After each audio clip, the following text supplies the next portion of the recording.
Leuwe hebt weer een nieuwe Weltspraken podcast. Deze keer houdt ons door. Maar we gaan boeten ons eigen spraakkringske ummen. We gaan dus helemaal iets geks doen. We gaan met een vrees kuien. En daarmee bewijzen dat dat prima naast elkaar kan bestaan. En dat helemaal het begrip niks in de weg hoeft te zitten. En dat, wat mij betreft, de toekomst gewoon meersprakig is. En dat we allemaal niet zo moeilijk moeten doen en een ander gewoon de willen laten om iets in de eigen spraken voor te kunnen. Ik zeg, laat gaan.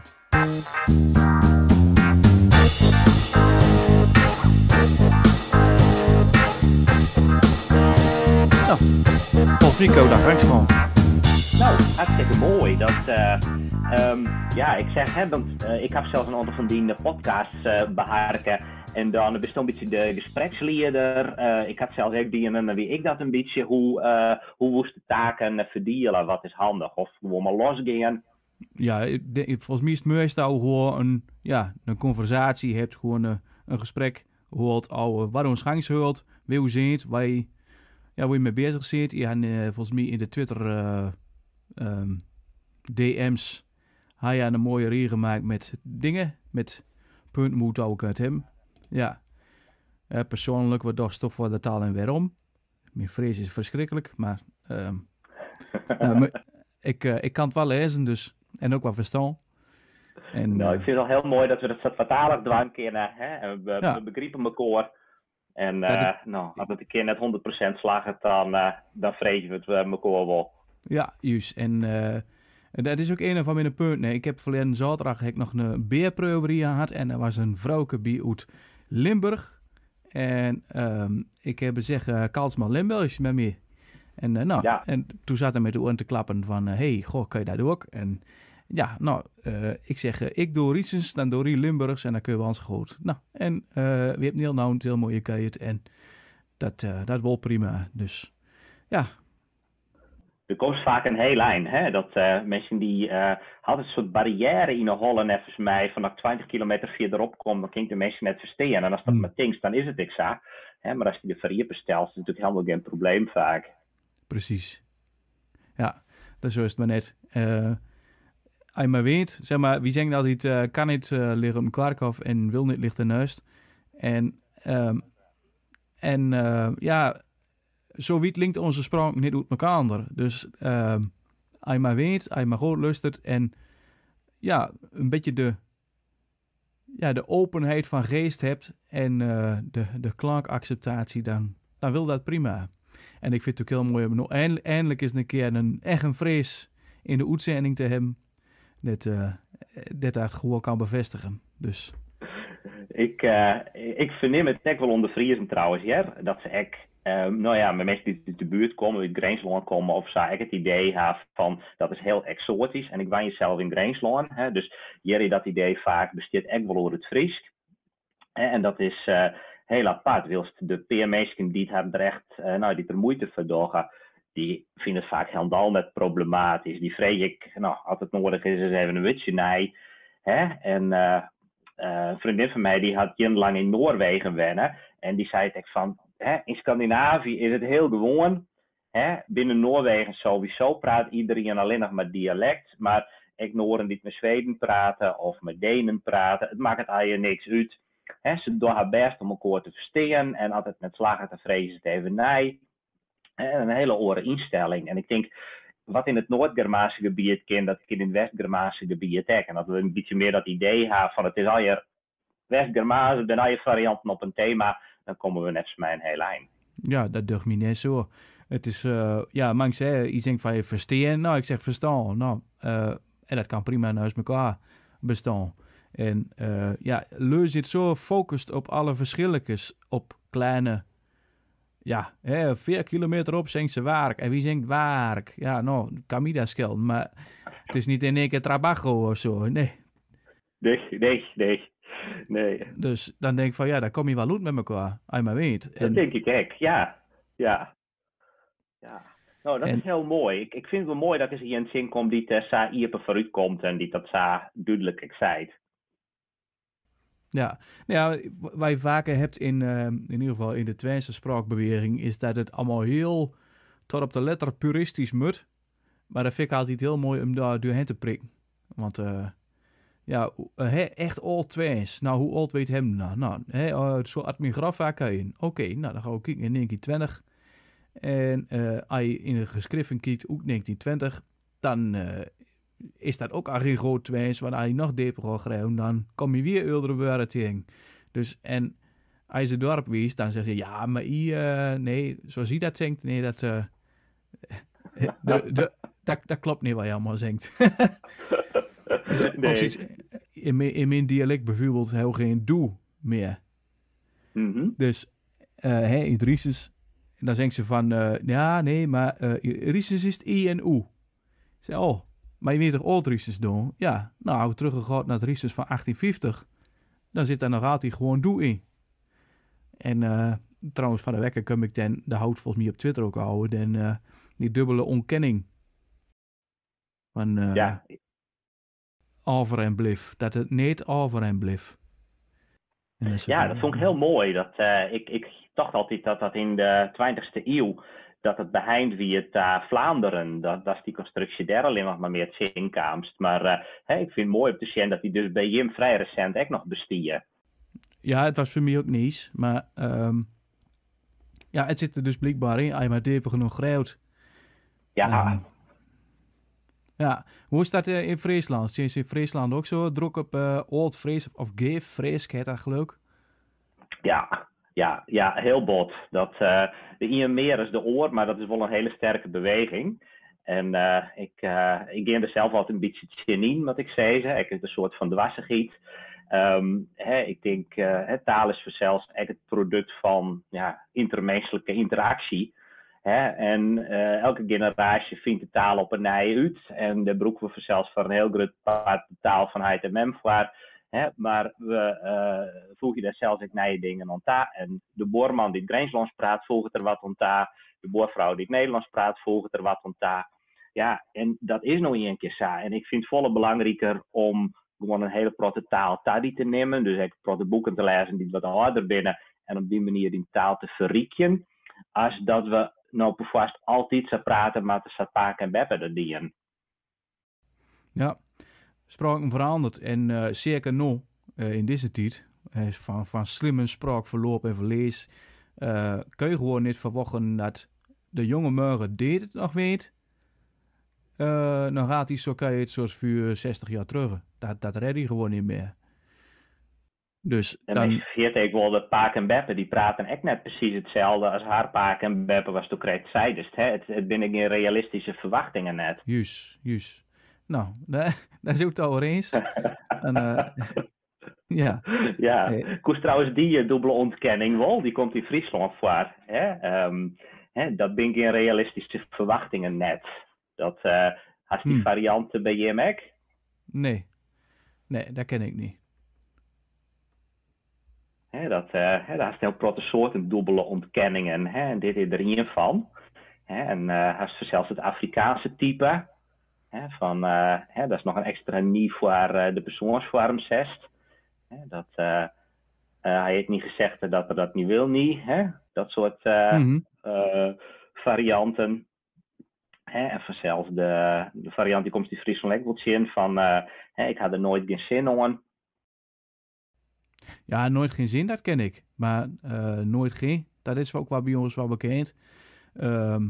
Maar wat ik ook altijd heel grappig vind, is dat als mijn vader zegt van, had het bedoeld, niet altijd, dan zeggen hij het niet. Ja, dat ken ik. Kijk, dat is heel grappig. Altijd net. Dat is wel leuk. Ik heb zo'n 20 jaar ongeveer heb ik mij werken aan de syntactische atlas van de Nederlandse dialecten, de SANS. En toen heb ik zelf deze constructie nog omgebracht, dat we die mij namen in de enquêtes. En het blijkt dus dat die ijs in heel Nederland en Vlaanderen wel broekt wordt. En die in een regio wat meer is de oren, is de vraag hoe significant is dat. Maar de constructie in heel protte komt en die het ijs in de grammatica's net opmerken is. Mm-hmm. Ja, bijzonder hè? Is altijd, heel apart.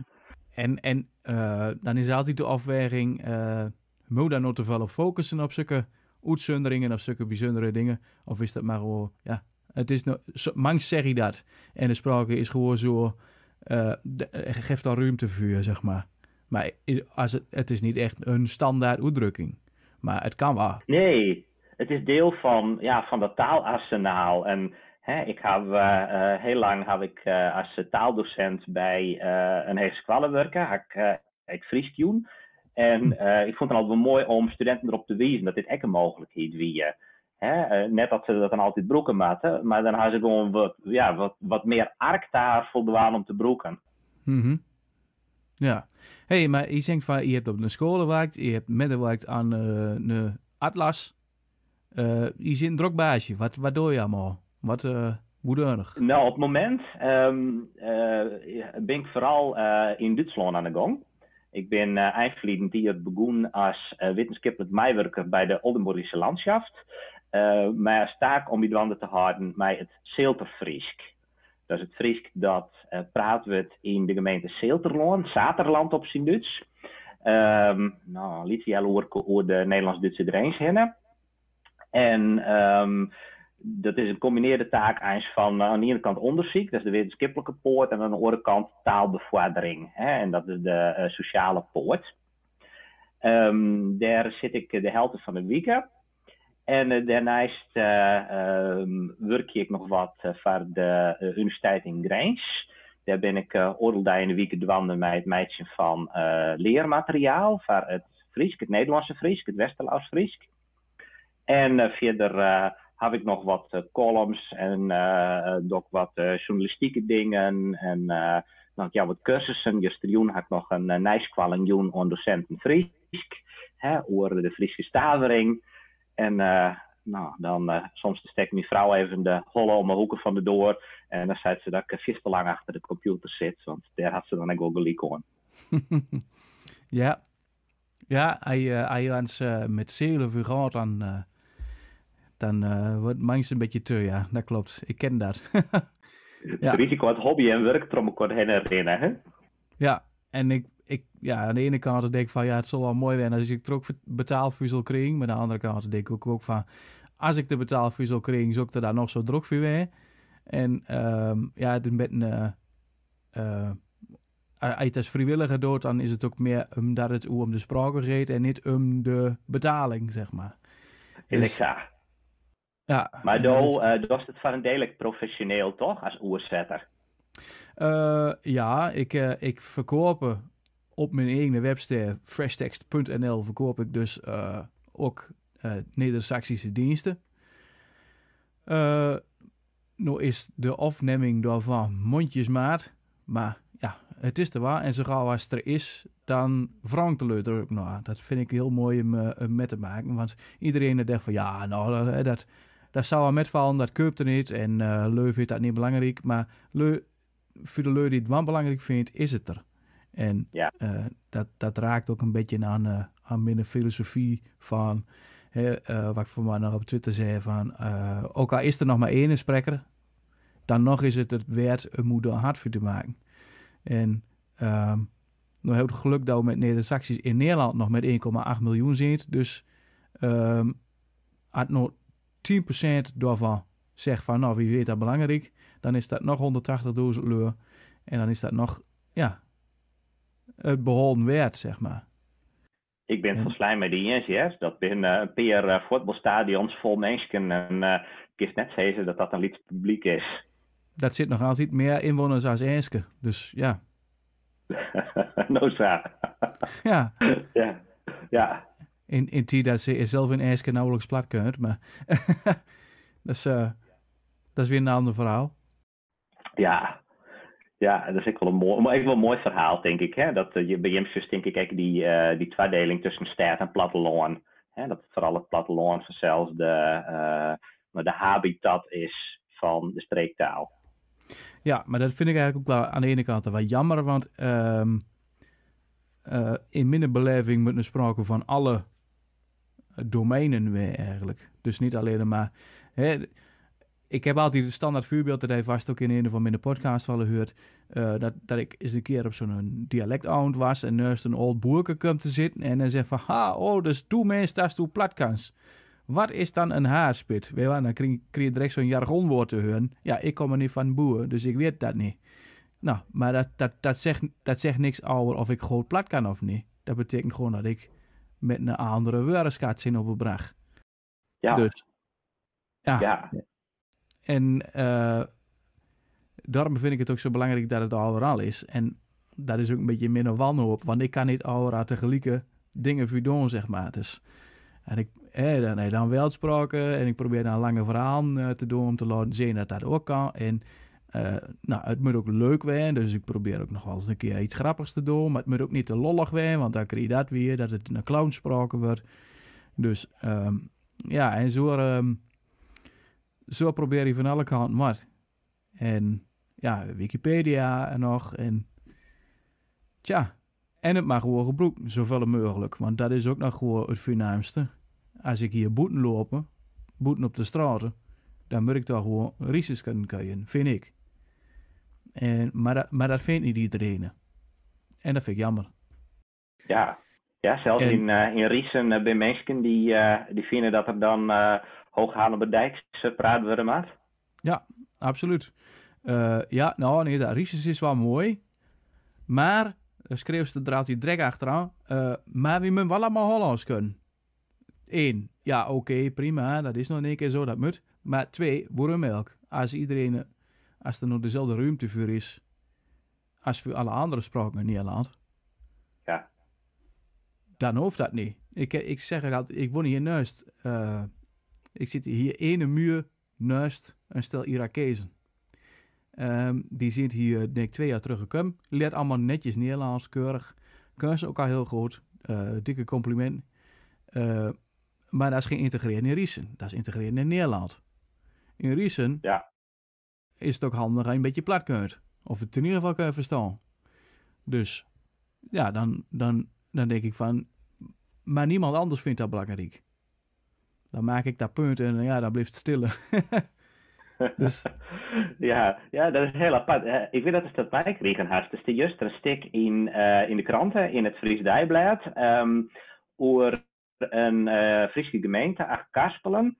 En die krijgt van het Riek alle jaren geld om wat te doen aan de inburgering van, boetelanders die daar 50 jaar zielziekers en mensen overal wij.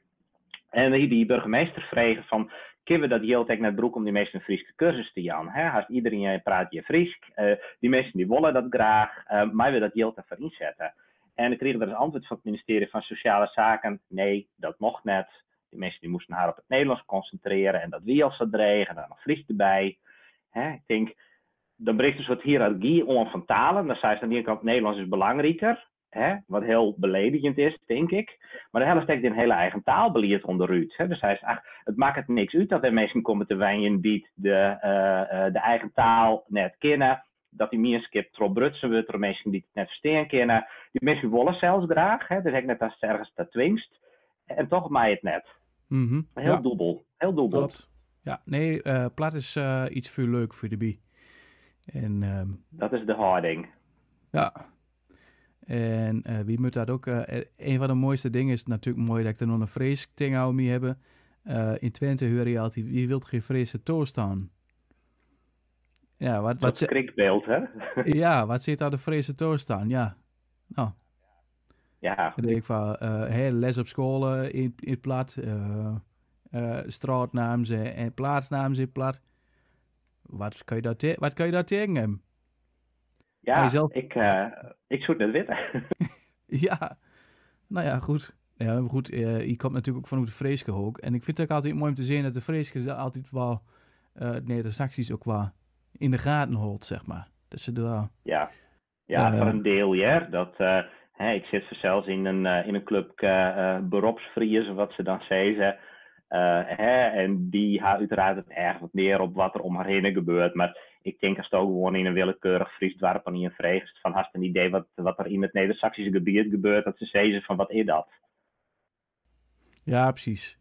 Ja, oké. Nee, maar ik bedoel vanuit de algemenere kennis, zeg maar. Maar er wordt zoveel langs elkaar hennen knooit, zeg maar. En iedereen kan zoveel van elkaar leren. En daarom, ik vind het ook zo mooi, dan heeft vast ook wat met hem gemaakt. En Guillem Belmar Viernes.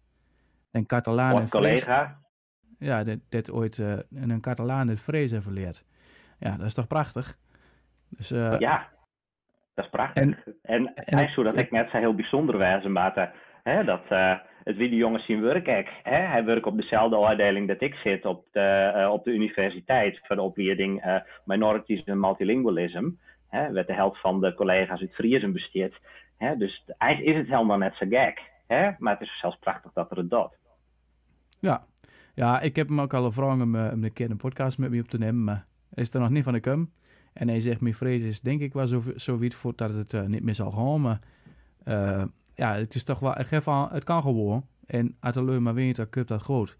Ik zag er vanneer dus inderdaad ook nog een nieuwsbericht uit Schotland, dat daar een jongen uit Syrië was, een jongen van een jaar of 8, 9. En dan heeft een certificaat voor het Keltisch gekregen. Dus dat is die eerste certificaat. Nou, een certificaat 2 besteedt niet. En dan denk ik van, kom op jongens, draai met de lippen, weet je wel. En ja,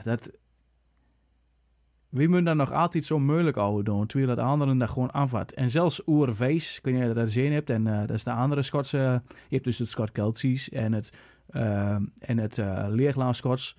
Maar het Leerlaag-Schots, nou ja, dat verhult zich een beetje tot Engels zoals het, nou ja, misschien het Nederlands ook tot het Nederlands, zeg maar. Ja. Maar die zit daar echt zo heel fanatiek met. Stemt een Schot in het parlement. En zorgt dat ze de eer in het Schots mag doorleggen. Nou, daar hij dus vreselijk toestaan. En iedereen vindt het mooi. Ja, dat vind ik heel bijzonder. En bij ons kan dat niet. Die man in het parlement, die net zei op een gegeven moment van, ik wil je graag Lollands praten. En dan ze zijn van, nee, dat kan net, want dat is een dialect. Het dialect is, dan is het een dialect van het Engels en dan praat ik ook gewoon Engels en dan mag het echt kennen. Ja, dat is echt net de bedoeling. Zo wie het toch ongeveer? Ja, nou precies. En dat is een beetje hetzelfde als waar ik dus vandaag ook leren wekken was, dat geloof ik, in Zweden. Daar heet dus dat Elfdaals. En het Elfdaals is inderdaad ook worden zien als een Zweeds dialect, terwijl dat het gewoon knetterhard naar één gesproken is. En kutter bij het Old Noorsteden, dat is wat voor vasteland Scandinavisch dan ook. En mag ik dat niet kunnen of mag ik daar in een betere status vuren? Dan is het een dialect van het Zweeds en mag ik het gewoon in het Zweedse parlement praten. Nou. Prachtig. En vervolgens staat iedereen er met de oren te klappen en begrepen ze er niks meer van. Ja. Volgens mij volgen wij zo'n beetje dezelfde Facebookgroepen, had ik het zei. Ja, dat kreeg je toch, hè? Kijk, het gros van de dingen wat er in de sancties gebeurt, dat is toch altijd lollig. Hè? Domme plaatjes, vrouwenvriendelijk, zoep, brengen. En ja, dat steekt me wel steen. Aan de andere kant is dat ook een belangrijk deel van. Dus dat moet je zeker niet onderschatten. En het kan een wijze zijn waarop het leu in aanraking komt met. Dus het kan een drempel verlengd worden. Maar er mag wel iets meer zijn dan dat. Ja, ik vind het net verkeerd, maar het moet een en wezen en net een of. En dat laatste, dat stuk wat te volle. Ik zie dat heel duidelijk merken. Een paar weken geleden, dus zit ik in een keerkomst van al je mensen die het haar van Neder-Saxisch inzetten in Duitsland. Dus van al je verschillende organisaties. En het thema hoe kunnen we het Neder-Saxisch in Squallen promoten bij de jonge generatie. Nou, mensen van Squallen, mensen van die organisaties. Al je plannen om mooie dingen te maken. Alleen nog, wat praten ze in die keerkomsten met elkaar? Alleer heeft Duits. Dus ik zei op een gegeven moment tegen mijn collega, maar wat ik daar zie, ik zei van, ik had het idee dat ik op een soort Saoedische, Arabische conferentie voor vrouwensrechten zit. Zonder vrouwen erbij. Heel bizar. Dus nou, we hadden er even over horen. Hij weet met me eens en hij zei, ja, het is in de rit van de jaren zo groeit, maar hij moeten we dat erop breken. Dus hij zei, wist wat?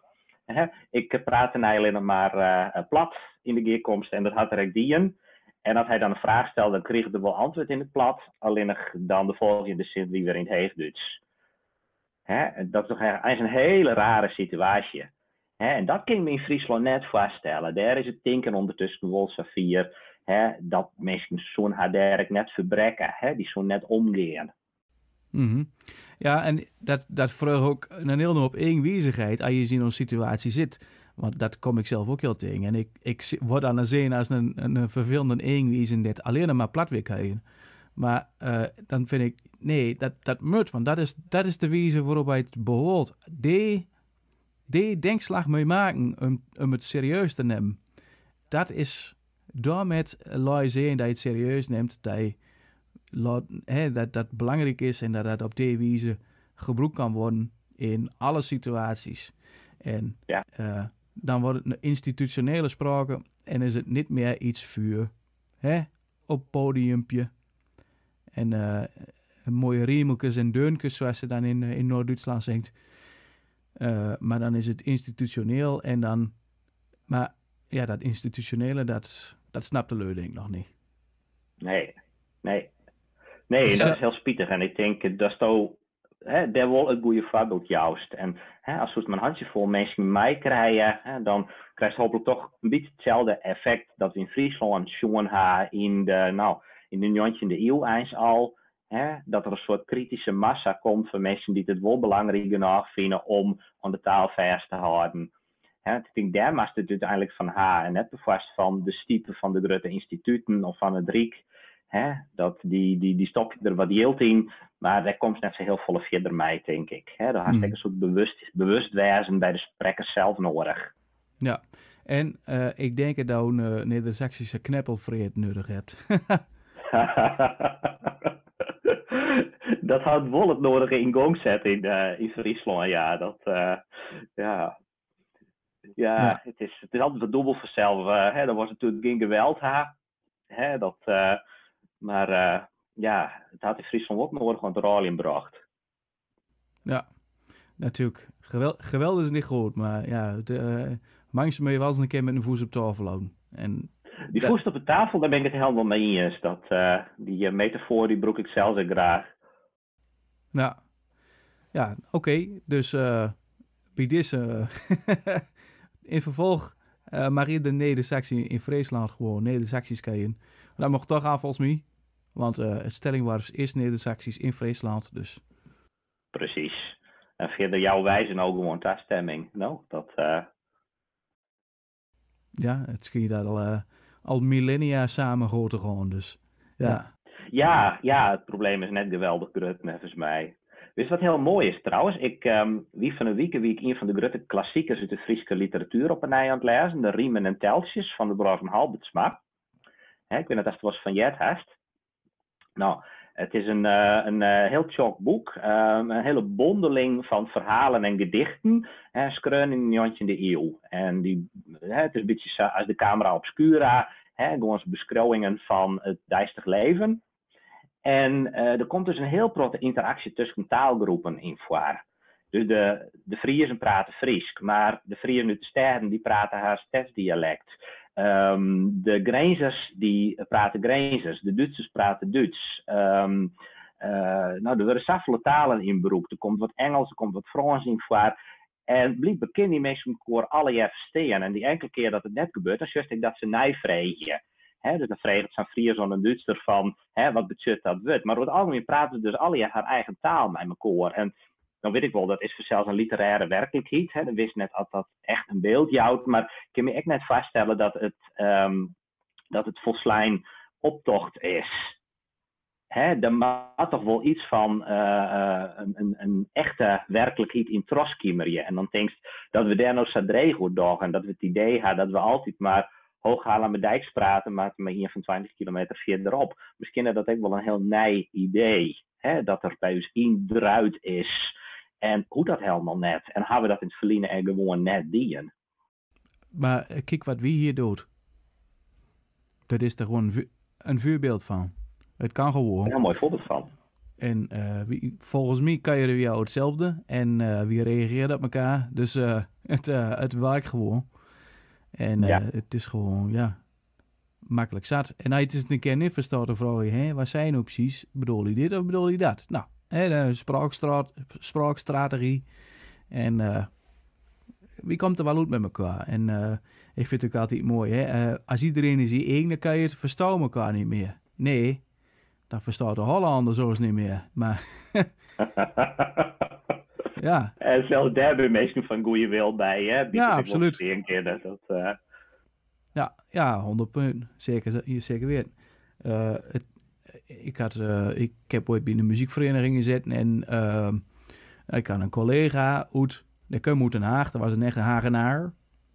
En, maar dan heeft dus bij ons bij de muziekvereniging gezeten. Een zetje. En dat was Riesenzekheid en hij kwam gewoon met. En hij doet daar wel geen Rieses terug, maar hij versteerde ons wel. En natuurlijk maakte daar zelf ook wel een keer een grapje naar over. Maar ja, dat moet ook gewoon kunnen. En dat was gewoon mooi.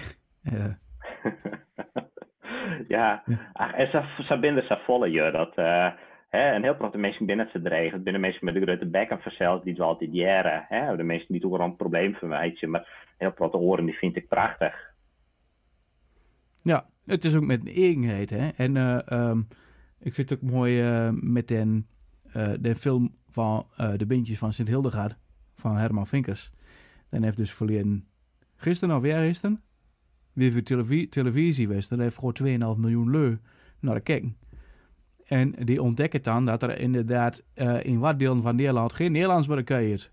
Nou, en goh, wat uniek toch. Ja, daar kom je nu pas achter. Nu al op de leste benen loopt. En gaan er wat mee doen. En allemaal leu uitwijten die daar al twittert. Van, nou komt er in het westen eens achter. Maar dat twittert ze dan in het Nederlands. En dat vind ik heel bijzonder. Daar kan ik gewoon nog steeds niet bij met een kop. Ik denk van, oké, je kunt daar misschien niet zo heel goed plaats schreeuwen, want dat wordt niet onderwezen op scholen. Maar je kunt het in ieder geval proberen. En ik vind helemaal waar, trouwens, dat er in ieder geval op Facebook wel een kentering in is. Want ik zie steeds meer leu elkaar taggen en flauwe dingen naar elkaar sturen. Maar wel in twee's. Dus ja, en het is dan heel fonetisch opgeschreven. Maar het wordt in ieder geval gedaan. En dat is aan de hele winst. En dat vind ik wel mooi om te zien. Ja. Ik had er echt nog een beetje begrip van, ja, trouwens. Want ik denk, wij zijn mensen zelfs die het voor ons bestaan met tekstwerkje. Wij zijn heel textueel. Maar er zijn mensen verwaard dat een vrij grote stap is. Die net zo volle lezen en schreeuwen als dat wij doen. En als we dan bij het schreeuwen van het Nederlands bemoeite hebben, daar heb ik er een beetje begrip voor als ze bij het schreeuwen dat doen wat voor haar het makkelijkste is. Snap ik het wel zo natuurlijk. Dat Nederlands schreeuwen has een volle meer ondervinding mij als het Twents schreeuwen of het Fries schreeuwen. En ik vind het altijd mooi dat ze het wel beziekje. Maar ik snap het echt wel dat van wel mensen toch een soort van drompel is. Ja, absoluut. Ja, en ik zat er midden van er nog over op te vreten dat twee kerels, die zie ik toevallig allebei op Facebook, die werkt gewoon van, die heeft er hele leven nog geen woord Hollands gesproken. Maar omdat ze nooit hebben geleerd in plat te schreeuwen, wordt ze dwongen om dat wat ze zingt in het Hollands te schreeuwen. En dan krijg je hele forceerd Hollands krijgen. En dan denk ik van, oude Messi nam gewoon, want dat was ook een van uw vragen die via Twitter hebben gestuurd. Als dat nu gewoon op de scholen erin komt, dan kan iedereen gewoon zijn eigen schreeuwen, zingen wat het deg, schreeuwen wat het deg. En dan hoeft daar verder ook geen mensen oude na te denken. En dan wordt alles liek behandeld. Daar zit natuurlijk wat tegenover van, ja, we hebben nog maar één spraak nodig om als du heel Nederland duidelijk te maken. Maar ja, wil iedereen dat? Ja. En dat is de vraag. Het is een hele essentiële kar van worstel een soort van talige eenheid ha. Hij is een jontje in de eeuws romantisch idee. Om de nazisteert te scheppen. Zet al die mythen over die nazisteert uiteindelijk weer worden. Dat die culturele en historische eenheid er komt. Of zei ze toch van, we hebben hier altijd een groot verskaat gewoon. En juist in dat verskaat zit de weerde. En we bezieken om dat te behouden. En ik denk, er worden lippetjeesten bewijs van dat laatste idee. Maar dat eerste is toch wel heel prominent aanwezig in de maatschappij. Ja, klopt. En ja, dat snap ik ook wel. Ik bedoel, ik heb een kameraad Juist omdat ik er zo fanatiek mee ben, nog meer is het dreeuwen naar het Hollandse, zeg maar. En dat is de andere zijde van de medaille. Maar ik weet nog dat het trouwen en dat ze als op zijn trouwdag, dat is zijn vader en moeder bedanken, dat ze hem groot Hollands aan leert. En toen heb ik er als grap nog achteraan geschreven van, oh, is dat Hollands? maar, ja. Ja, daar zit weer dat of-of denken in, hè? Ja, dat je net juist. talen tegelijk goed leren kennen. Ja, en ook van die dingen als, wie wilt geen plaat op school, want de wichten een groot Hollands kunnen. Ja, maar je weet wel dat ze groot Engels leren op school en Frans en Duits. En als ze een beetje meer verstaan in de kop hebben we ook nog Spaans en Latijn en als. En daar steekt dan niks in de weg. Nou, wat maakt dat plat aan uit? Ja. Maar nee, dat zie ik dan verkeerd. Ja. ja, heel treurig in dat.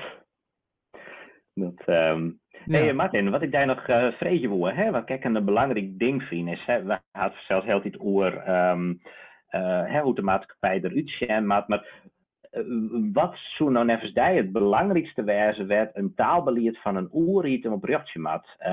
Wij kunnen zelf eens initiatieven ontplooien, maar wat kan de oerriet nog voor u doen, zodat op de lange termijn al dat wat wij mooi vinden echt realiseerd wordt? Wat gebeurt? Hij er wel eens zo'n nijtocht? Ik heb toevallig voor de eigen die vraag weer op bezorgd van hoe. Dus ik heb er nog niet heel diep over een dag. Maar het is in ieder geval de ruimte, zeg maar. Dat het gewoon duidelijk moet zijn dat de ruimte hebt om maar één te kunnen. En dan zal dat met inheemse spraken zoals Sinti en Roma en al die dingen meer die het erkend zit. Wat lastiger weer, want dat versteekt niet iedereen omdat het zo anders is. Maar net wat hij zingt, als het West-Germaans is, laat gaan. Laat maar horen. Dat maakt allemaal niks uit. En doet dan in ieder geval het beste, want dat is ook nog weer zo'n ding. Dat le juist plat gaan kunnen om aan te zijn. Maar laat nog eens horen dat het kort bij elkaar ligt. Dat als je dat een beetje langzaam uitspreekt en goed articuleert, dat iedereen dat dan prima kan verstaan. En dat daar ruimte voor moet zijn. En wil je Hollands kunnen? Prima. Wil ik Twents kunnen? Ook prima. Wilst u Fries kunnen? Laat gaan. Dus dat naast elkaar gewoon de ruimte kreeg. En dan moet ik zeggen dat de laatste jaren ook wel een verschuiving in is. Ik heb volgens mij wel eens vaker gezegd, mijn eigen vader of vooral mijn vader vindt het niet zo heel belangrijk dat ik hier zo druk mee zie. Want hij zit nog heel slim in het idee van, wie moet allemaal Hollands kunnen. Maar onder wiel kan je het hier zelf nooit Hollands. Dus, Ja. Dat is echt wel een generatiekwestie, denk ik. Hè? Zelfs de mensen die het, de eermere tijden van vlak na de oorlog meemaken, die het idee van ik wil de band goede kansen Jan, maar natuurlijk net de expertise aan te bedenken hoe dat maakt. En dan als een soort reflex van, ik zwaar je dan maar dat ze zo volle mogelijk liedje op de prestigegroep die het Hollands praat. Mm-hmm. Dat is juist overal. En ik denk, de tijd is er echt wel neffens om dat te erop brekken. Ik bedoel, die jaar moet eerder net meer. Het is net zo dat het bevoorst hooghalen met Dijks praten maast.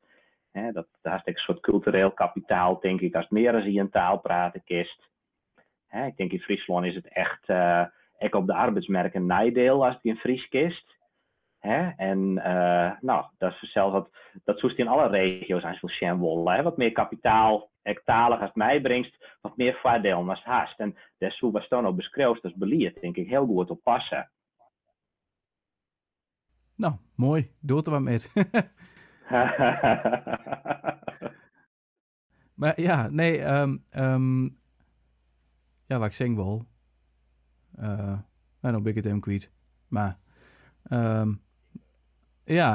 maar het is wel gewoon zo dat er, ik geef altijd als voorbeeld Zwitserland. In Zwitserland zit er net als in Nederland 4 inheemse spraken. En die hebben allemaal een lieke status. En dat is hartstikke mooi. En dat land is een van de meest efficiënte landen ter wereld. En ik van, dat kan in Nederland ook. Hoe zit toch bang en vuur met elkaar?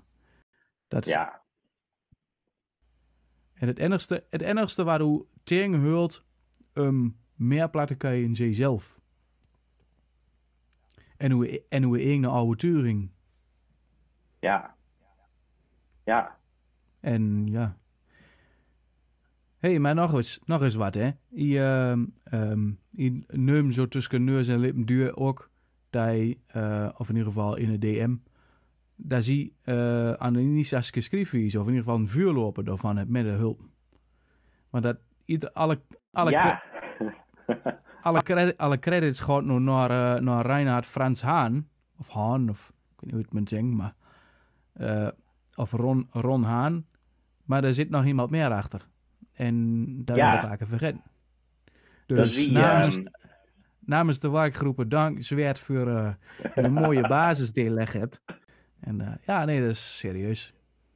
Ja, Hartstikke nee, mooi. dat is dat wie in 94 denk ik ben we daarmee begonnen. Dat wie de begintijd van het internet, toen hebben we zo'n e-maillist Lowlands opzet. En Reinhard Haan die praatte zelfs Neder-Saxisch, de Hamburgse variant. Dus toen hadden we ook wat nijtocht over een stavering. Hij joeg er nogal al op de stavering van het VS-gilde, die toen in Duitsland heel gebruikelijk weer voor het plat. En toen hebben we beide wat ideeën omgebracht. En ik zie dat een van de dingen die ik omgebracht heb om de Y, de Griekse I, als verlengingsteken te broeken, dat blijkbaar toch evolueerd is naar Jim Sassische schreeuwwijze. Dus dat is wel heel grappig om dat weer rond te sharen. Ja, ik bedoel het hele idee van het umdenken in etymologie in plaats van uitspraken. Dat is gewoon het hele, de epiphany, zeg maar, de eureka om alles te verbinden, zeg maar. En dan weet ik ook trouwens weer wat ik wil zeggen, want iedereen degt altijd in huks, zeg maar. Ik noem dat dialect-eiland. Iedereen zit op zijn eigen eilandje toveren het wiel uit te vinden. En maar als er nou iets meer bruggen waren, ook oude grenzen, want de grenzen besteedt niet, dan zal er veel meer met elkaar aangevat kunnen worden. En, tussen Nederland en Duitsland bedoeld. Ook, maar ook tussen Drenthe en alle andere dialecten.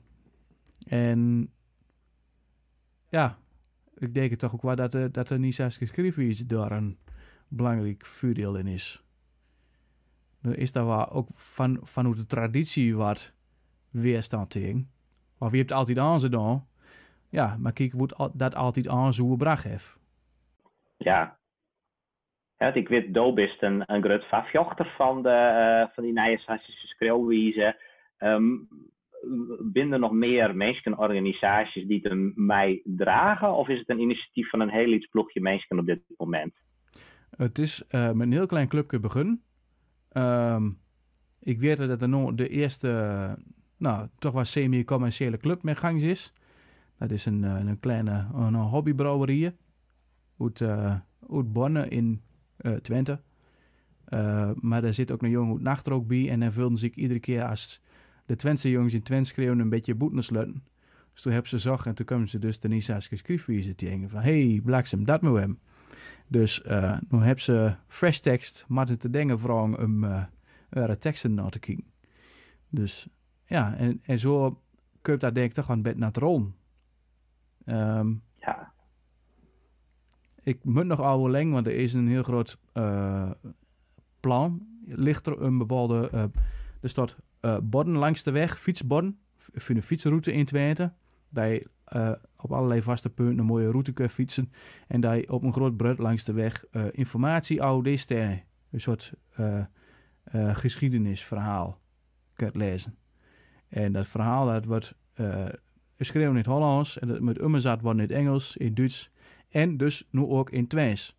Maar er komt ook leu van buiten Twente fietsen, durch me. En hoe mooi zal het zijn als iemand uit Nachtrook het op zijn Achteroogs kan lezen en iemand uit Grunning het op zijn Grunnings. En nou ja, en gewoon zo maar vandaan. Ja. Dus nu weet ik nog niet hoe hoe de opdrachtgever steeds tegenover de Nisaske schrijfwijze. Maar ik ga ze dat toch wel om vuurling. Dus. Ja. Ja, Maar, lijkt me een mooi idee. Ja, mij Ik ook. bedoel, zak is het ook in de praktijk promoten. Hè? Daar krijgt denk ik net zo heel veel gelegenheid voor. Dus als hij ook iets dan is, dan zoek hem echt te baat nemen. Ja, en ik vind het ook wel mooi om te zien dat vooral de jonge leu, want die kent de hele traditie nog niet. Hè, die heeft niet als zo'n toch jaar plaatscategorieën in de weg zitten. Die ziet ook de potentie om het als ene spraak te presenteren en het niet als, hoe zeg je dat? Niet als dialect-eilandje, maar als ene spraak. Ene spraak, één schrijfwijze, zeg je dan ook altijd. En, en om eens niet te kijken naar van, goh, wat kun ik toch bijzonder en wat ben ik toch speciaal? Maar nee, die spraak is speciaal. En als je dat nog heel niet aan schreeuwt, dan kun je de anderen daar ook iets met. Dus dan dreigt het niet meer om mij, maar om het oudering van kennis. Maar goed, er zit natuurlijk ook... Nee, toch meer? Ja, er zit ook natuurlijk een hele hoop nadelen aan. En het kost gewoon meer knooien om het voor elkaar te krijgen. Maar daar moet je hem doorheen. Ja. En kijk, als je Duits gaat schreeuwen, dan ga je dat ook niet op zijn Hollands schreeuwen. Dan accepteer je gewoon dat er een andere spraaksysteem of schrijfsysteem achter zit. Ja. Het heeft ook te maken met hoe het zit als sprake, zeg maar. Hoe het als ooit echt als afzonderlijke sprake zit. Dan wil je dat ook in schrift uitdrukken. Ik vind het trouwens een mooi voorbeeld. Ik schreef dus met aan Wikipedia. En daar kun je regelmatig natuurlijk vandalisme opvuren. En wat de les die het vaker hebt, is dat je artikels gaat corrigeren, zeg maar. Dan staat er je kunt aan het einde van wat je gedaan hebt, kun je een samenvatting geven. En dan kun je zeggen van wat je precies gedaan hebt. En dan staat er in het oude zicht van wat er allemaal gedaan is, staat typfouten verbeterd. Maar er zit schijnbaar heel veel lui dit op de Neder-Saxische Wikipedia uitkomt. En men van, maar wat is dit voor Nederlands? En dat heeft er dus mee te maken dat die oude schrijfwijzen op verknooid Nederlands ligt. Dus lui gaat er lekker zelf in aan het prutsen. Maar het gekke is dat je geen enkel Neder-Saxisch artikel in de Nisaske schrijfwijze vuur. Alleen bij die oude schrijfwijzen. Ja. Dus het geeft echt een beeld aan die spraken. Bij de Nisaske schrijfwijze zie je dat het geen Nederlands is. En ook geen Duits. Ja. Ja, nee, dat valt zeker op. Dat is, het jouwt die taal een heel oorbeeld. En ik denk, op een gegeven moment, ik zeg ik wat dingen van die daar op de sociale media langskomen. En zelfs voor mijn eigen voort op, uiteraard voor de Y in het vaste plak. Ik denk, dat komt je bekend voor. Maar ik denk dat het gelijk haast. En er haast wel een grote voordeel, denk ik. Er is net zoveel een mentale verschriftelijking bij de mensen. Er hoeft net vast bij een traditie aan te sluiten, omdat die toch amper bekend is. Er kiest net Duits, denk ik, in een heel nice systeem schreeuwen. Maar sticht bij de traditie blijven, want er haast even zelfs tientallen miljoenen mensen die het oors, die tekst net lezen of net lezen willen. En dat is met Nederlands ook zo. Met Neder-Saxisch had in die zin wel de voordeel, een nadeel dat een voordeel is, dat mensen geen schriftbeeld in de holle ha. En dan kiest die denk ik volle meer experiment en eens veroorloof je. Ja, nou dan moet ik zeggen dat er voornamelijk voor het Twents in het Gronings waar redelijk een traditie besteedt. En dat dan ook waar redelijk, zeg maar, onder de oppervlakte ligt bij de leu aan kennis. En leu valt al heel slim op terug als ze opmerkingen hebt op de Nisaske schrijfwijze. Het lijkt wat Deens met die A met dat bolletje erop. En zo zal ik dat nooit zeggen. Waar die schreeuwt is geen Riesens. En dan zeg ik, ik zeg, het is waar Riesens, maar ik schreeuw het net helemaal. En dat snapt ze dan niet. En dat is ook heel lastig om dat dan in één keer uit te leggen. Ja. Want wat leuk denk... Ja? Doe maar. Ik heb Peri Verlien heb ik een cursus Grenslands dien, Gronings. En toen was er op die cursus ik een heel grote omtingen doen aan Staveringsstrijd. En dan zust ik Simon Reker, de hoogleraar Grenslands, die had een systeem, ik weet niet of het hetzelfde betocht had, maar in ieder geval had er meer bekendheid dan Joen. En dat is dan blijkbaar wat strijdig met wat mensen spontaan doen. Een soort spontaan ontstijend systeem. Waarbij uit elke slot en bij gelijks een apostrofje ervoor krijgt. Dat is een beetje een soort naïeve schreeuwwijze. En de verneemt gewoon dat er een soort botsing is. En dat is heel apart om dat te zien. En die docent die namelijk alle keer het voorbeeld mij van minskeren en grenzers. Dus iets van de sociale media of ergens een briefje of zo wat heen. En dan leer ik zeggen van, meest doet spontaan samen, zei je het eens net. En dat is juist al dat hij al wat meer wend is aan dat schriftbeeld van het Grenslands. Dus hij maakt het een druk oer. Wie zelfs, ik neem aan meer dan 94% van de Grensers zelfs dat schriftbeeld helemaal net had en daar net zo druk om maakt het. Mm-hmm. Ja, ik vind het altijd mooi, want de Noord-Duitsers daar heb ik nog wel eens contact met. Op Facebook bijvoorbeeld, de groep Plattdeutsch, de Sassische Spraken. En dan heb ik ook al eens een keer in de podcast gehad, Arne Waldemar Lentvuur. Dan kan ik daar ook zo al op winnen, dat ze, als je even iets anders probeert als de standaard, dan krijg je direct iedereen op de achterste benen en een bak lawaai over en van, je maakt de spraken kapot. Je rebel, dat kan absoluut niet wat je doet. En terwijl als ze zelf niet weten komt als een paar standaardzinnetjes als mooi en wat wonnen we toch mooi en wie wil terug naar vroeger. Ja, dat is een harding, daar moest altijd een zin in. En als hij nou nog stiepen waar toch wat kennis van zaken, dan vond ik het nog net zo slim. Alleen het zijn inderdaad vaak de mensen die het zelfs, hij is helemaal net zo volle doggen van de taal. Ja, precies. Hij weet hardste schreeuwt heeft gelijk. Ja. En dat zeg ik, dat is dan ook weer heel twins misschien. Dan zeg ik, hier heb je maar gelijk. En dan, hier heb je maar gelijk. Ja, daar wist ik geen uren, dus. Ja, dan is het clear. Ja. Maar, hoe gaat dat met Fries dan? Want het Fries, je hebt standaard Fries. Ja. Schreeuwt Leur dit geen standaard Fries keur, maar een van de andere soorten Fries, schreeuwt hij ook standaard Fries? Of hoe moet ik dat zien? Ja, wordt algemeen wel. Dus ik denk dat van de streektalen in Nederland, als het zo nemen, meest het Fries wel het duidelijkst verschriftelijke is. Dat weet ik om de periode aan taalonderzoek die in Friesland. De laatste jaren dat de provincie dat en dan juist dat de mensen dat zei dat ze goed Fries schreeuwen kennen. Dat neemt heel die taal. Dat is ongeveer een derde van de bevolking. Dus dat is behoorlijk wat. Kan wijzen dat er wat oorskatting in zit. Zo moet ik net verbazen. Maar het is wel duidelijk heger, denk ik, als bij het Twents en het Limburgs en het Grijnzers en zo wat in. En als juist wel dat het standaard Fries daar een grote rol in speelt. En het standaard Fries had op zichzelf een vrij brede norm. Dus de kist een heel protte dialect kwamen en kistbroeken. Die vallen onder die namen van standaard Fries. Dus in die zin is het net zo'n groot probleem dat hij wat vertijgend dialect in Tros kiemert. En mensen weten vaak wel van die dialectvorm die we het op schrift eens net broekt. Dus dat is denk ik wel wat Friesland een beetje verder in is, net zo vier als het Hollands, maar wel verder als het Twents.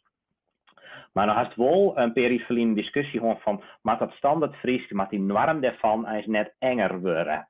Dus moeten we minder mogelijkheden tasten. En dan kan me daar zelfs ook wat zin om bemoeid. Ik wie daar mordicus op de zin.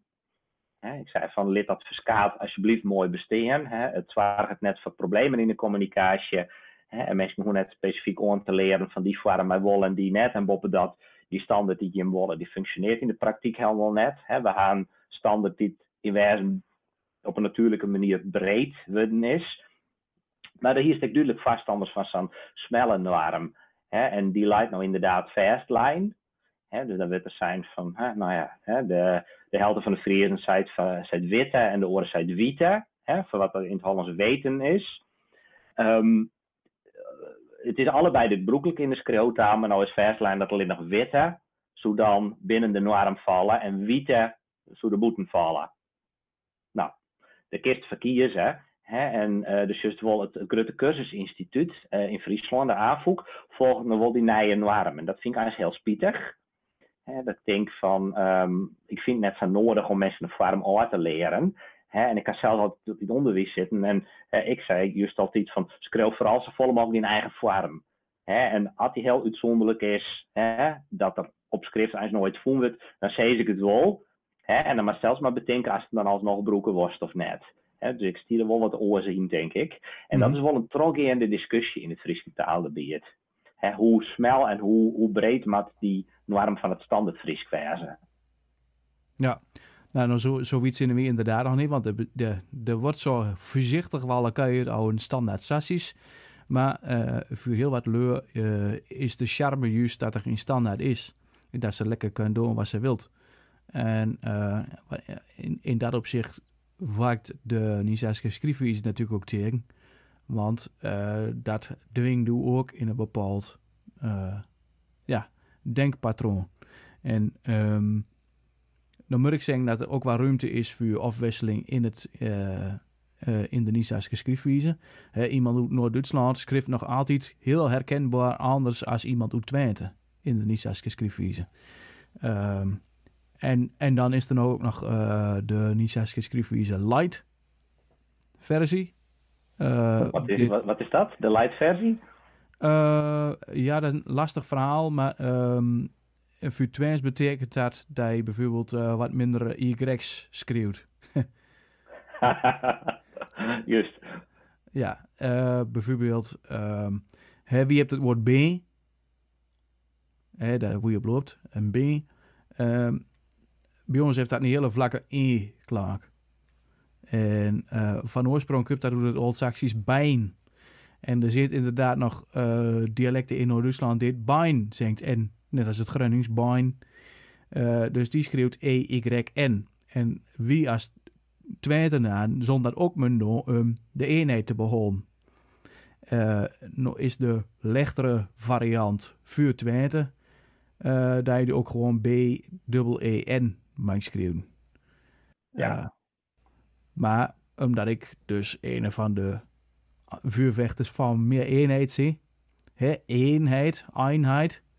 Dat zal ik eigenlijk ook al met E-Y moeten schreeuwen. Door ik dat waar. En dat is voor mij ook nog heel slim wennen af en toe. En soms doe ik het zelf ook nog verkeerd. Want in mijn dialect zit dat onderscheid zit niet meer in.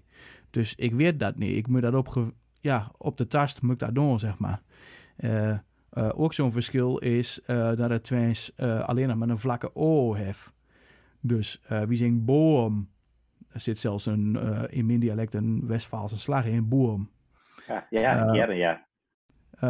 Maar dat komt van het Oud-Saksische baum.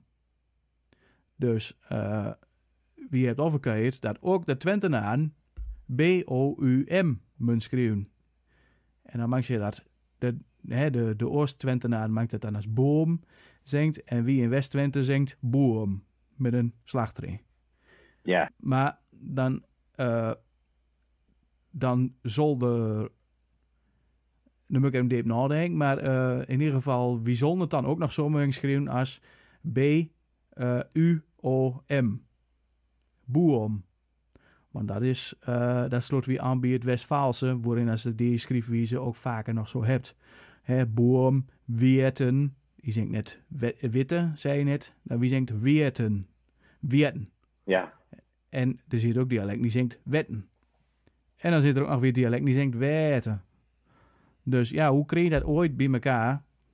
Dus dan zul je allemaal water bieden wiemen doen. En ja, dat is altijd een spanning. Maar ik had net al boom. In de Niesaische schrijfwijze light versie mag je dan officieel B-O-O-M schrijven. Net als het Nederlands.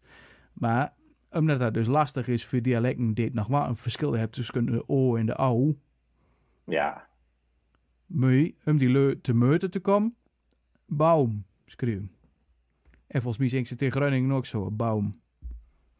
Maar dat weer niet denk. Zeg je dat? Ja, boom, denk ik. Ja, baum. Ja, nou, juist. Ja. Ja. Ja, ik denk dat het ook net zo slim is, hè, als er wat variatie hoort. Zeker als mensen daarmee ervan uitzoeken kiest dat ze wat eenheid ziekje maken, dan zet dit misschien ook wel een dooriepen. En ik denk ook net dat het in de praktijk echt tot begripsproblemen leidt. Als je nou BUOM of BOOM of BOUM schreeuwt dat mensen begrijpen wel, denk ik, dat er een BM mee bedoeld wordt. Ja. Ja, ik begreep hoe. Ja. Ja. Ja. Ja, soms was ik gewoon een beetje pragmatisch. Ja, precies. Nee, maar goed, het uitgangspunt was eenheid, zeg maar. Want juist op Wikipedia loop je er heel slim tegen aan dat je bepaalde systeemteksten moet hebben. Want als je in Wikipedia in een bepaalde sprake hebt, dan moet je ook de systeemteksten in die sprake hebben. Maar als iemand uit nachter ook een bepaalde categorie aanmaakt, dan is dat voor iemand die niet uit nachter komt niet logisch. Want die heeft een hele andere uitspraken, dus schreeuwt ze dat heel anders. Ja. Ja. Dus is uitspraken niet geen handig bindmiddel. Nee, ik snap het. En dat is inderdaad een argument voor meer eenheid. Aan de andere kant, ik snap het andere argument. Ik wil dat mensen net de 4 weken willen van een bepaalde gewenning, een bepaalde kappeling van tekens en klanken. Dus ja, denk ik heel dreig om daar het perfecte liedwicht in te vinden. Dat ik denk de balans altijd wel een beetje schommelen tussen die en het andere uitgangspunt. Ja, nou ja, goed. Een van de belangrijkste argumenten was wat we zijn, ben ik niet wend, is geen argument. Dus wie wilt iets helemaal niets, dan zul je ook helemaal hoe eigen oude Turingen lusmen laten. En alleen met alle beers op de weg, als je die ziet, dan kom je nans. Dan loop je altijd vast. Dus zo van alle kanten toegeeflijk men wij. En water binnen wie men doen. En is dat water bij de wien, had dat dan resulteerd uiteindelijk in die light versie, was het zeidest, van de Nisasische schreeuwwijze? Nee, dat heeft er juist toe geleid dat het de brede versie is, de oude koepelende versie. Wat we hebben. Dat is de standaard op Wikipedia nou van het schreeuw. Ja, juist. Ja.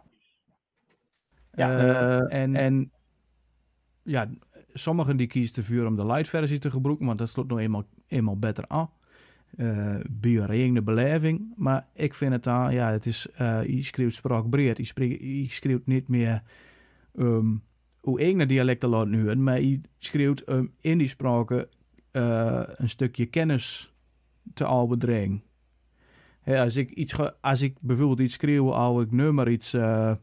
Ik zit nog, op dit ogenblik zit ik een beetje in de Noorse mythologie. Als ik iets gewoon vertel over Donar, of ik weet nummer wat, dan is dat helemaal niet belangrijk hoe ik dat uitspreken, maar dan is het belangrijk wat de leu daar 1000 jaar terug oude geloom. En dan moet iemand dat 400 kilometer verderop woont, dat ook kunnen lezen. En dan moet dat zo makkelijk mogelijk worden. Dan moet minder uitspraken niet in de weg zitten. Ja. Ja, ik ken me in beide standpunten wel wat verplaatsen, ja. Dat, ik denk, het lijkt een beetje op de discussie in Friesland. Alleen nog daar speelt, denk ik, was het wendbest wel een volle grotere rol. Omdat die verschriftelijking gewoon een stuk verder is. En in die zin, dat Fadel Hayem wel natuurlijk, dat is makkelijker experimenteren kist. Dat is makkelijker een keer een andere kant uit stappen. Ja, en wat ik dus ook zei, het idee voor een standaard chassis, dat komt dan vanzelf aan bod. Want het zal toch wel heel makkelijk zijn als iedereen hetzelfde deed, zeg maar. Maar dan krijg je... dat bedoeld. Ja, precies. Maar dan heb je dus wel het probleem. Wat voor sassies gauw dan... wat voor een slag ga je dan maken? Want dat is dan wel een heel groot punt. Want ik kan me voorstellen dat in Friesland de dialecten nog iets kutter bij elkaar linkt als bij ons. En je hebt dan niet het probleem, noem het maar gewoon een probleem, dat er 2 dagspraken bouwen op linkt dit de spraken uit elkaar trekt. Ja.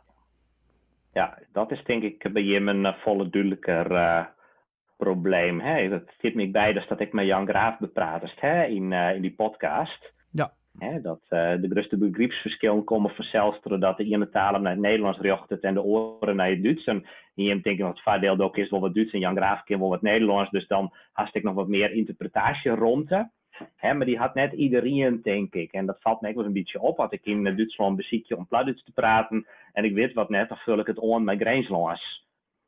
En dat werkt je tegen bij de grens nog wel redelijk. Maar als dan wat die per Duitsland inkomst, net meer. Ja. Nou goed, hoe langer je ermee bezig bent, hoe meer je de verschillende dialecten ook leert kennen. En dan wat dorp aan kan sluiten en dorp putten waar je daarvan kent, zeg maar. Ja. Maar ja, dat is natuurlijk wel mooi om daarin te verdiepen en dat te gebruiken. Maar inderdaad, als we nog niks samen aanpakt, want je ziet nog heel slim dat je hebt dan nedersaksisch.com, de volledig Nederlandse website over het Neder-Saxisch. Maar dat terzijde, dat de jongens MX die daarmee gang zit, heel slim aan deze kant van de grenzen blijft kijken. En ze denkt daar wel van, ja, er is nog een heel gebied in Duitsland, maar dat is allemaal eng en dat is lastig en daar kan je ook niet zoveel met, want wie doet eigenlijk een beetje plat light à la Nederlands. En dan denk ik van, ja, nee, wie zit maar zo'n klein stukje van dat enorme gebied wat je hebt. Dus dan moet wat met. En dan mag ook wel iets minder met de beste vooruit lopen. Want wij vaak ook ziet, is dat uw plat nog veel behuldender is als dat van ons. En qua authenticiteit zal ik meer vooruit schoen als mezelf. In de woordskat bedoelst of in de grammatica versies dat in waarom? Ja, in woordenschat inderdaad. En bepaalde grammaticale structuren. Ja, dan moet ik zeggen dat het Westfaals, dat is natuurlijk echt, ja, dat is de kern, zeg maar de kern is Horstervoort. Daar wordt het Horster niet meer keerd. En het Noord-Neder-Saxisch, dat is een beetje naast het Grunnings. Daar is heel veel hypercorrectie geweest, wat nou standaard is. En dat zit elk een beetje de eenheid in de weg, zeg maar.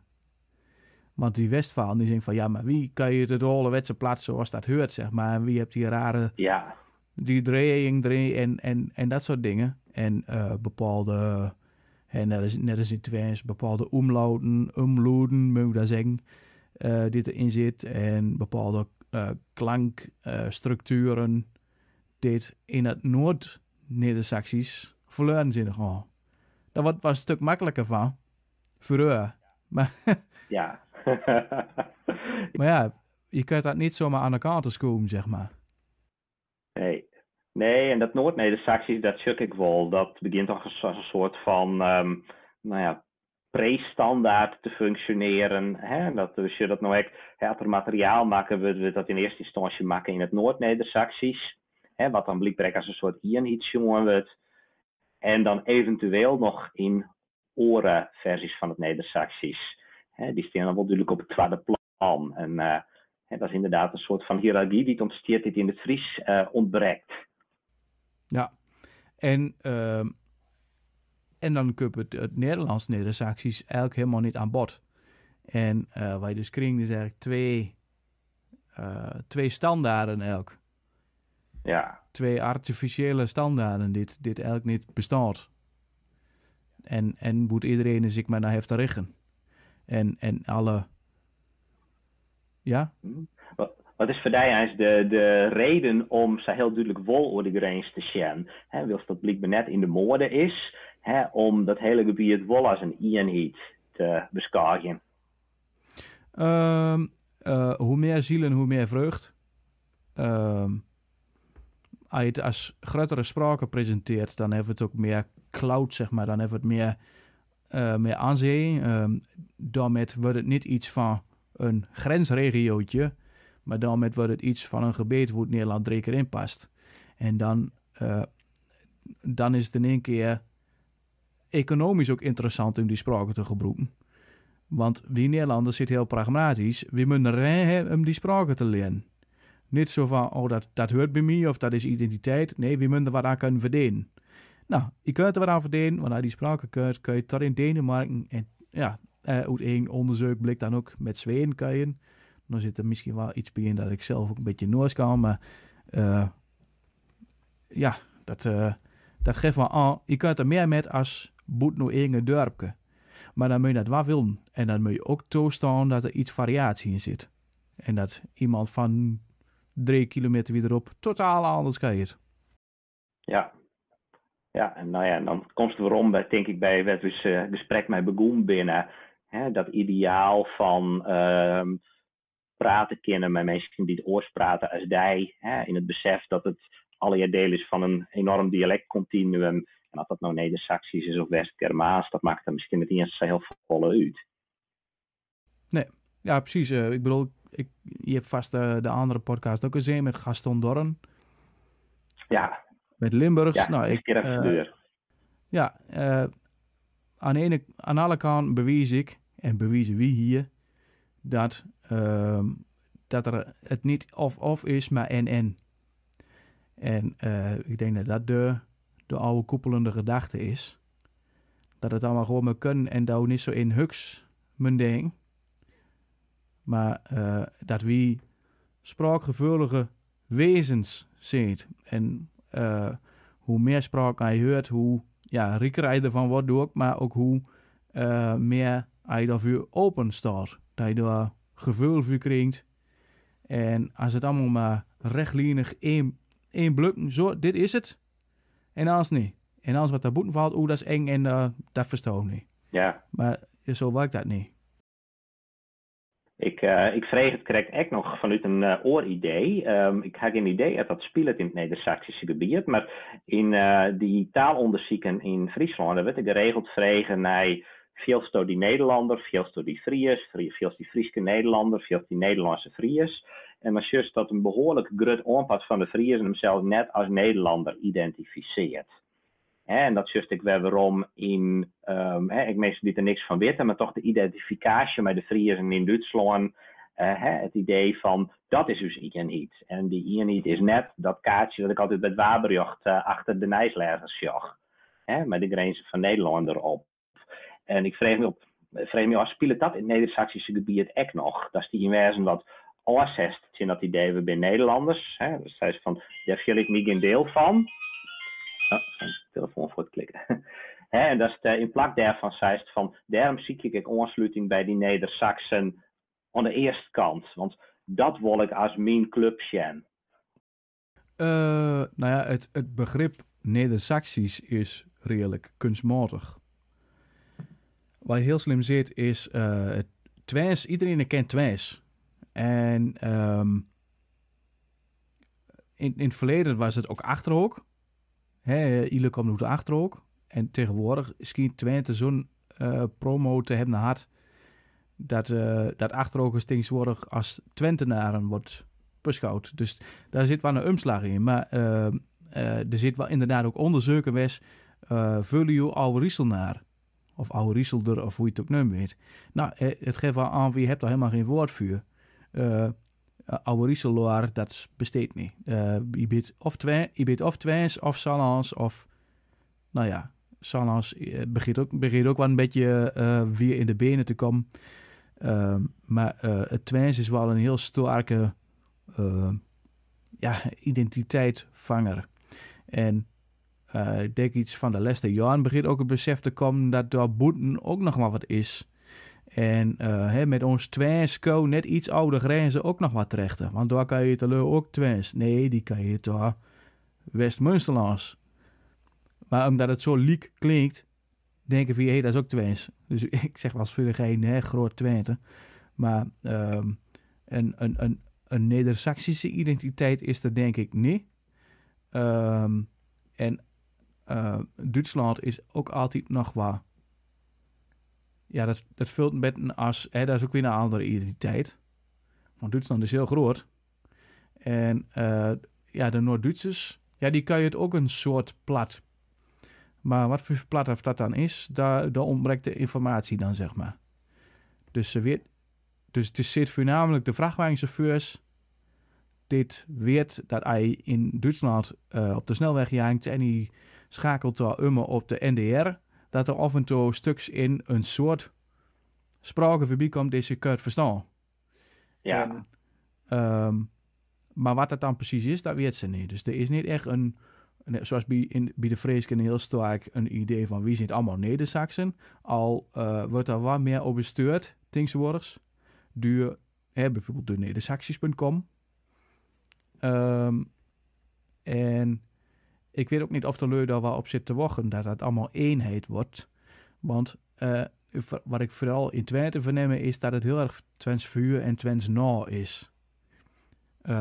En alles daarboeten, daar helpt er eigenlijk niet zoveel met. En Salans, dat is wel grappig, maar is eigenlijk alweer wat van Nederlandster als het Twents. Dus eigenlijk is het minder waard of zo. Ik weet niet, ja. Zulke soort reacties hoor ik wel eens, zeg maar. Dat proef ik dan een beetje. Dat wordt niet zo uitgesproken. Maar het Twents is heel slim wielen tegen de rest van Nederland, zeg maar. En wie zeggen ook altijd, ga je de bek houden of zo. Weet je wel, de beek. Ga je de bek houden, dan kom je in Holland. Ja. Alles boven Twente is Holland. Ja, dat klinkt heel bekend. En en in Twente is het allemaal heel gemoedelijk. Maar niet tegen Hollanders. Nee. Nee, dat is een soort meer skippelijke vijand van alle regio's. Nee, dat vind ik altijd heel bijzonder. Hollander heel groot. Ja. En ook, zulke murks dat ze altijd opwarpt. Ik verneem zelfs dat, ik ken dan toevallig Femke Nijboer, ik weet niet of je die naam als voorbij hebt zien komen. Ze is docenten aan de UT en ze keupt uit Salland. Maar om de bieten te horen, zegt ze dat ze het Twents kan. Dus dat geeft wel aan dat, het Twents is de hele sterke identiteit. Dat, ben je er nog? Want je loopt vast volgens mij. Ja, nee. Oké. Ik ben er nog. Nee, goed. Het Twents is een hele sterke identiteit. En iets om bij aan te sluiten. En ik kom dan uit Riesen. Dat is samengevoegd met de Sallandse gemeente Holten. Dus we hebben nog een Twents-Sallandse gemeente Riesen-Holten. Aha. En in het begin vond ik heel slim dat Salland, of dat Holten heel slim iets had van, Riesen, daar heeft niks mee te maken. Wielup in Salland, juist aan de grenzen met Twente, staat er direct een groot brug met welkom in Salland. Daar hebben ze er meteen de eerste dag door zat, bam, daar, wie zit in Salland. Maar het hoort wel bij de regio Twente. En ik weet niet precies of dat nou komt, omdat in Holten ook veel import is gekomen, omdat het een hele landelijke, bosrijke omgeving is, de Sallandse Heuvelrug. Mm-hmm. En dat daar veel niet Holtensen op afzenden komen, uit het gooi en want die kunt dat betalen, zeg maar. Die kunt het betalen omdat er woont. En dat er dus ook echt wel natuurlijk cultuurverschil is tussen Holten en Riesen. Terwijl dat Riesen heel boers en heel landelijk is en heel ruraal en volks, is Holten toch meer. Dat zegt trouwens heel, dat is ene kant van het verhaal. Maar er is ook nog een clubje van Old Holtensen.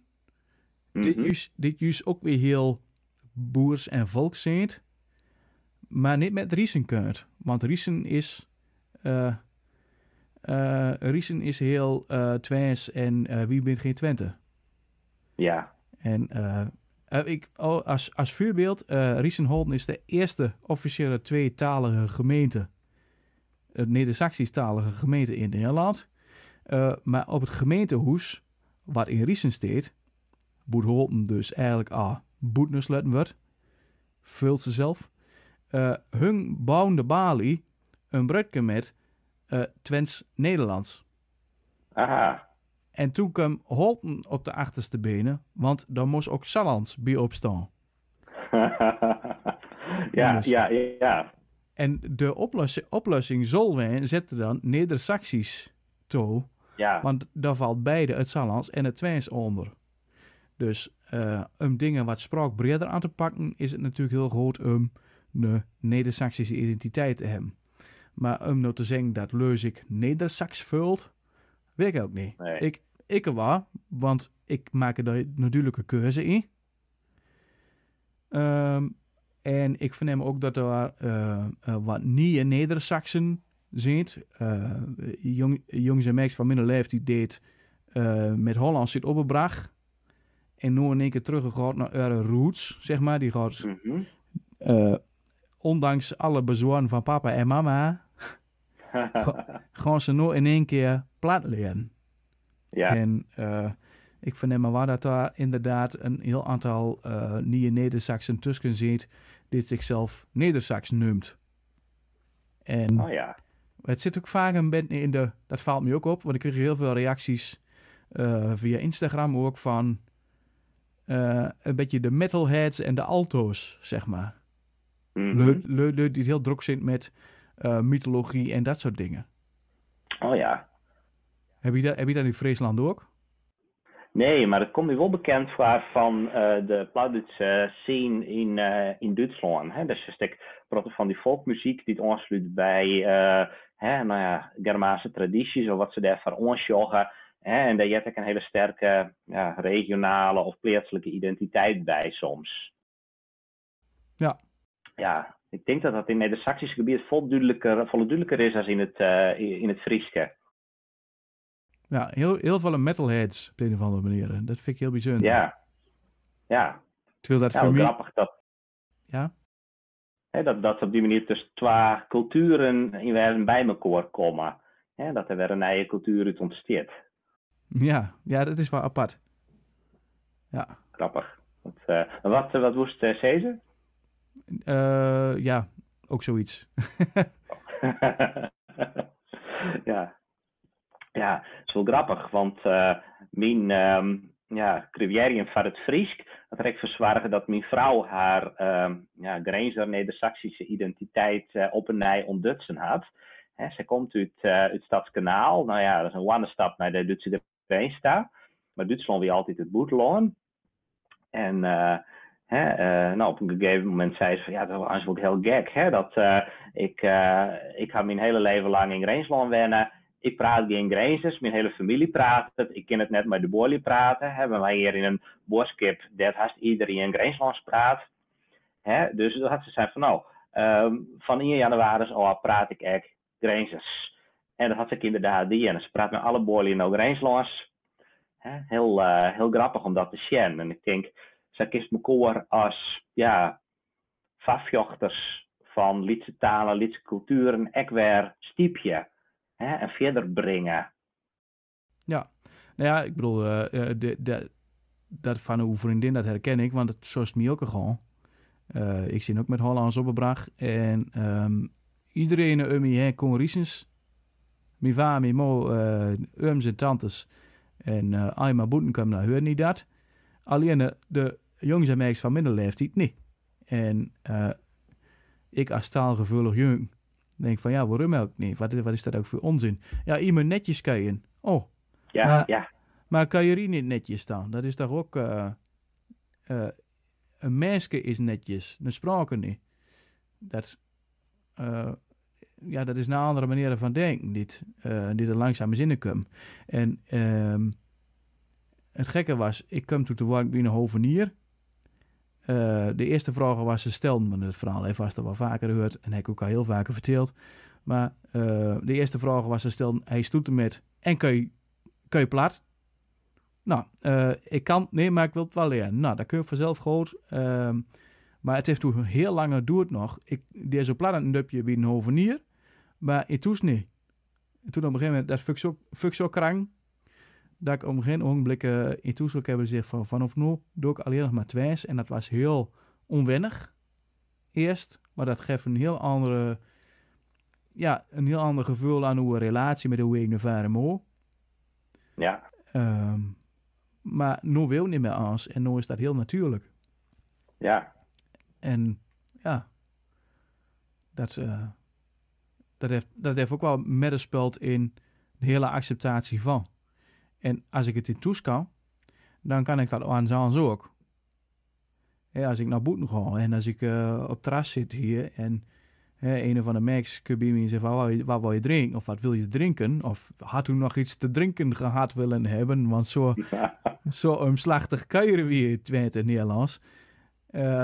En dan zeg ik, ja, doe me maar. Nou, zullen we zo vullen. En dan verstaan ze dat gewoon. En ja, waardoor dat toch moeilijk houden. Denk ik dan. Ja. Dan moet gewoon ruimte voor. Nee, maar de wichtermen waar goed Hollands kunnen. Ja, oké. Pas op. Ja. Goed, Martin. Ik maak ze staren gewoon een oorroenje. Dat ik ga ze nog weer een oren video afspraak. Dat binnen nog dingen die wij nog bepraten, maar die we nog net bepraat ha. Volgens mij niet. Je hebt 1,5 uur vol. Dus volgens mij is het erg rond, dacht ik zo. Nou, dan gaan we het knap pratende houden, nevens mij. Ja, en daar hebben we het vrees niks voor in de weg gestaan. En het Twente ik net. Nee, precies. Dat is gekkigheid, maar mooi. Mooi jij een tijd hebben en dat je met elkaar bewijst dat het gewoon kan. En dat wat mij betreft de toekomst meertalig is. En daar ben ik het volslijn mee eens. Mooie eindquote. Ja, dat is een hele mooie. Ik zit van de one-liners, dus... Nou, was misschien nog even wat knippen en plakken, maar net mij er wel wat moois van te meiden. Ja, nee, ik volgens mij is het gewoon rond. Dus wie sloot af? I doet me het bericht. Ik zal het filmpje even daar. Ja, nou. En de opname zal ik ook even een kaart opsturen. Dan maken we er weer een mooi rond verhaal van. En dan zeg ik, meneer Wolf, mad respect, maar is een groot platte zing. En je te dingen, want ja. Dat ook mooi.